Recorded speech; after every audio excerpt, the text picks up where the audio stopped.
పోయిన వారం బుధవారం గురువారం ఆ 2 రోజులు మనకి చాలా నా జీవితంలో ఇబ్బంది పడ్డాను. ఎందుకు ఇబ్బంది పడ్డానంటే జ్వరం వచ్చింది, విపరీతమైన జ్వరం. చూసుకుంటే 106 ఉంది.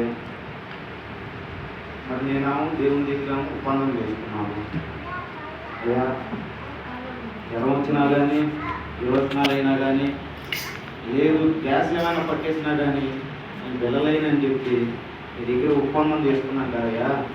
మరి జ్వరం చూస్తేనేమో విపరీతంగా ఉంది, దాన్ని చూడము విరోచనాలు కూడా అవుతుంది. విరోచనాలు కూడా ఎట్లా అవుతాయి అంటే మన కుంపు కానీ తిప్పితే ఎంత దారి వచ్చిందో ఆ టైపులో అసలు అల్లపల్లం అయిపోయా. అసలు విరోచనాలు కూడా నాకు అర్థం కాదు. అసలు విరోచనాలు నాకు ఎప్పుడు రాలేదు. అసలు విరోచనాలు నాకు అయితే ఏం చేయాలో దిక్కుతోతున్న స్థితిలో నేను పడి ఉన్నా. స్థితిలో పడి ఉన్నప్పుడు నేను ఒకటే అనుకున్నా, తండ్రి నేను అన్నట్టుగా నేను మాట మీద నిలబడతాను ప్రభువా. బిల్ల కానీ ఇంగ్లీష్లు కానీ నేను చేయించుకోను తండ్రి, అది నువ్వే తీసేసేయాలి అని చెప్పి నేను ప్రార్థన చేసుకుంటున్నాను. కానీ అదేమైందంటే మరి చేసే ముందు ఇంకా ఎక్కువైపోయి ఈరోజు నాకు బాగా ఎక్కువైపోతుంటే నేను ఒకటే అనుకున్నాను, తండ్రి ఇది గొప్ప సాక్ష్యంగా మారాలని చెప్పి నువ్వు నా పట్ల ఒక కార్యాన్ని నువ్వు జరిగించాలని చెప్పి దుష్టుల చేతి నుండి నన్ను లేవనెత్తావని చెప్పి నాకు వచ్చిందేమో తండ్రి. నేనైతే నిన్నే మహిమపరుస్తానయ్యా, ఉంటే ఉంచు, లేదంటే మటుకు తీసుకెళ్ళిపో తండ్రి అని చెప్పి ప్రార్థన చేసుకున్నాగా అయితే ఒక రోజు గడిచిపోయింది. నిద్ర తినం పట్టల్లా. ఎందుకు నిద్ర పట్టలేదంటే మనిషి బరువు కదా వాళ్ళు. మరి అన్ని రోజునాలు అవుతుంటే నిద్ర పట్టింది, నడువులు తలకాయ కూడా బాగింది. ఆ జ్వరం తలకు కూడా బాకి విపరీతమైన తలకాయ నొప్పి, ఒక పక్క ఒళ్ళన్నీ బాగా నిప్పులు, నడుము కూడా నిలబడతల్లా, కనీసం నడువు కూడా నిలబడతల్లా.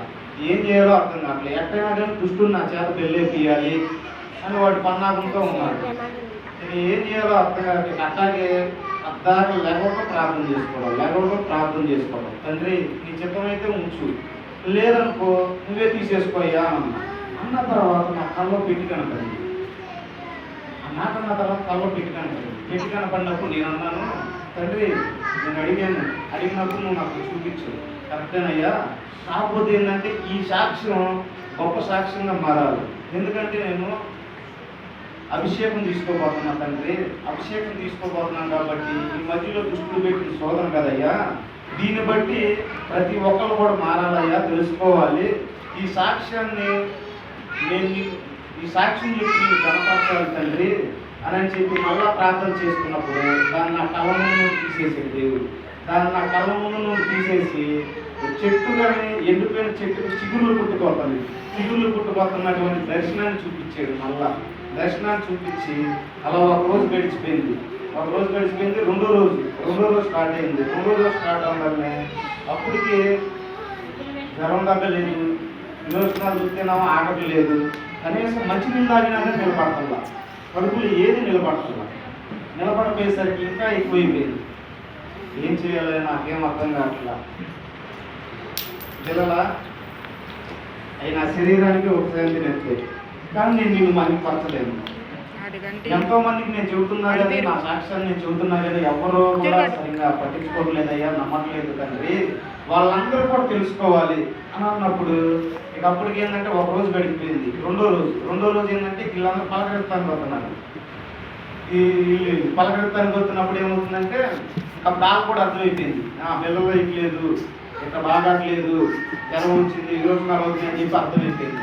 అయితే ఆ రెండో రోజు సాయంత్రానికి మా అమ్మ ఫోన్ చేసి ఏందయ్యా నీకు బాగాలేదంట కదా, జ్వరం వచ్చింది కదా, మరి జ్వరం తగ్గిందా, విరోచనాలు కూడా అవుతున్నాయి అంట కదా, మనిషి అపకులారం అయిపోతున్నా ఉంట కదా, హాస్పిటల్కి తీసుకెళ్తాము. హాస్పిటల్కి వెళ్ళయ్యా, నాన్న వచ్చాడు, నాన్న తీసుకెళ్తాను, నిన్ను హాస్పిటల్కి తీసుకెళ్తాడు, డబ్బులు లేవని అవ్వలేదే నువ్వు అని చెప్పి మా అమ్మ అంది. కాదమ్మా, నేను నమ్మే దేవుడు శక్తివంతుడు, ఆయన బలవంతుడు, ఆయన ఒక్క పిల్ల కూడా ఒక ఇంజక్షన్ కూడా లేకుండా నా వ్యాధిని తీసేస్తాడమ్మా. అంతకుముందు మీరు చూశారు కదా, నేను ప్రార్థన చేసుకున్నప్పుడు నాకు వచ్చినటువంటి జ్వరాలు కానీ ఏమైనా చిన్న చిన్నవి కానీ ఏమైనా కానీ సమస్యను తీసేసిన దేవుడు ఆయనే కదమ్మా.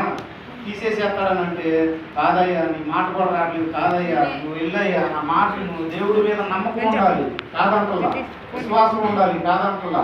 కానీ మానవులు ఉండాలి. మానవులకి ఏంటంటే ఏదో ఒకటి బలహీన పడతాయి